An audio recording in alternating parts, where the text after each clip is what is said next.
class all the time, every Wednesday. And you know what I talk about Qi? I don't know if I said much about Qi in Tai Chi Chuan. Qigong, I think I really give it a good 1-2 punch to the face. This Qi ball, this Qi. I believe in it because I don't have to not believe in it. We're swimming in that. We're in it all the time. You're not getting away from it. Qi is characterized by movement. There's no movement, nothing's going on. You can't say that Qi is still Qi. Things move. It doesn't stay static.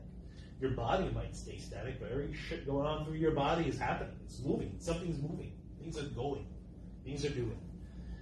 Nothing's really static. When we say still mind, it's still not that it's still. It's just your attention is in one place.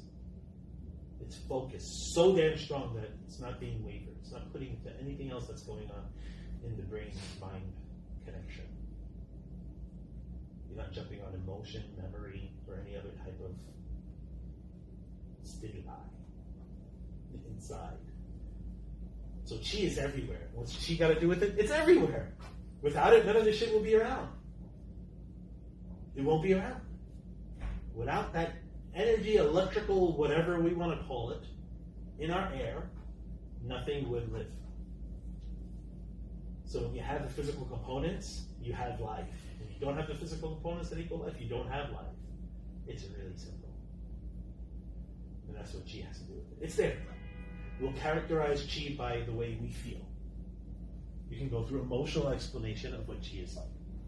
I'm feeling a happy Qi. Feeling the sad Qi, right? I'm feeling depressed Qi. You can tell when you walk in a room and someone feels like shit, it's like it feels nasty. You don't want to stay in there. You know, you want to put on some really happy music, but it feels weird. It doesn't fit the whole entire feeling of the room. You ever do that when someone's really feeling bad and you just want to like make them feel uplifted and get them out of their nasty feeling? It just doesn't seem to fit the puzzle, right? Because they're so strong in that. So you want to like, you just want to put on some like really depressing music just to make them feel comfortable because they feel bad already. So that makes them feel comfortable. So you put on some cheery music. They're like, oh, really shit.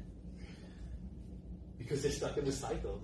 This happened, so I have to think this specific way because that is the most normal reaction for this specific situation. So I just have to do it. That's dogma. We're led to believe that if we get punched in the face, we have to cry. No, you don't have to cry. It feels like shit, but you don't need to actually do it that way.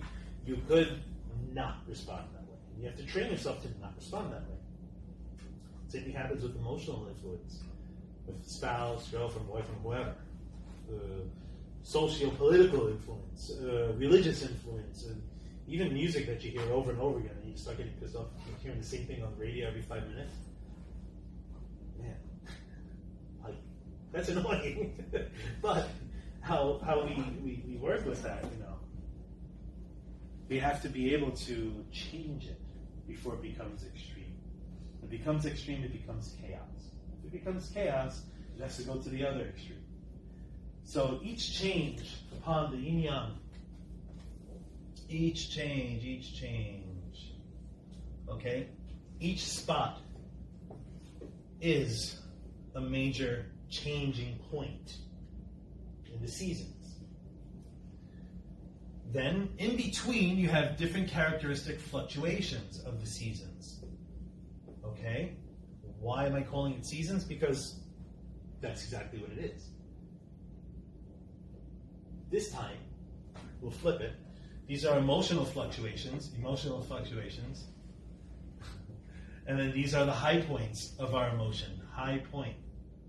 Highs. All these things here. These are major high points. These are major changes that happen in our emotions throughout the... I think should be right. One. Yeah, okay. 1, 2, 3. Okay. These are major emotional changes that occur by our cycles. So if you notice, after a certain amount of time, you have a specific type of emotional response to what's going on in your life. It's a recurring cycle. If you like it and enjoy the highs and lows, be my guest, don't change shit.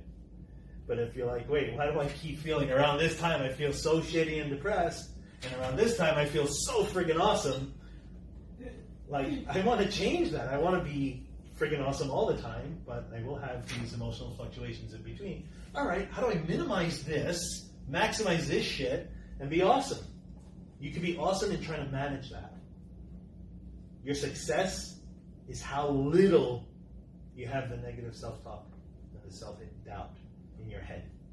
That's the measure of success. And you don't have to be happy or cheery all day long. Probably annoy the shit out of everyone.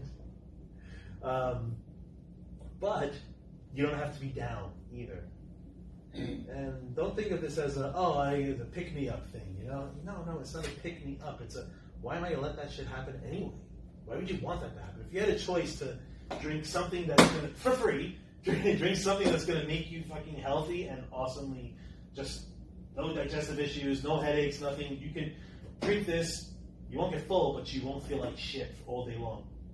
Or you can drink this, also free, and not guaranteed. Okay? Both are easily accessible. Which one would you go for? The one that doesn't make you feel like shit, I hope. Or the one, you wouldn't go for the one that's probably not guaranteed, but it could help you, maybe not. Like it's your staple drink. We do that every day with our choices, in our emotions, in our head. All the friggin' time. Everything. We can choose. We don't get overwhelmed first, and then we start feeling like shit. We choose to feel a certain way, and that brings us the overwhelming rush of, oh man, this sucks. Like we have to recognize those ups and downs. That's why this whole thing, and so cool that I'm throwing it up in only 45 minutes. I think we're going to be done. Not even 45 minutes, a half hour. But this whole thing in a half hour that I can really go on with question and answer, with experiences. What did you experience? What did you experience? Why?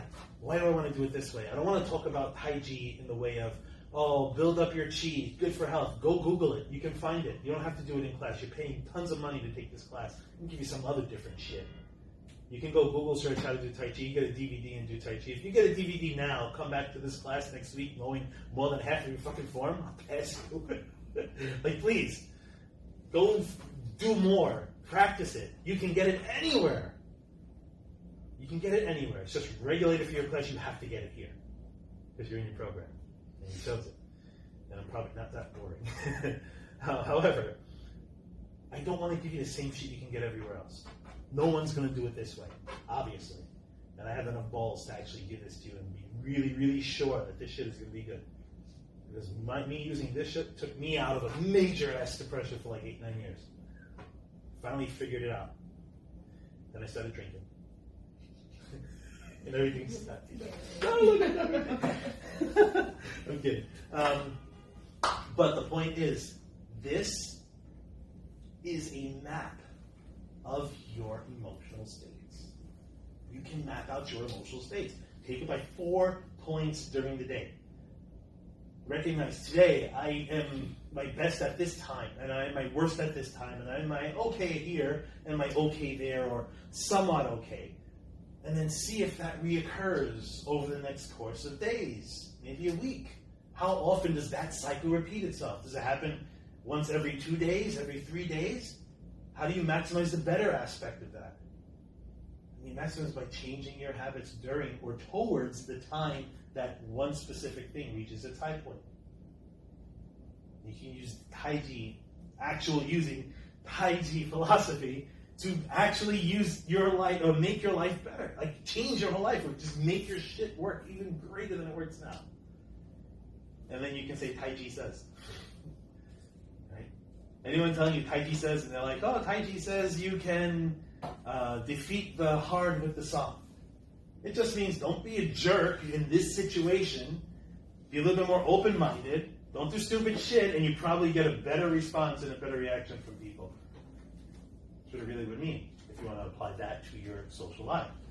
So anyway, let's do our form. Any questions before we do our form?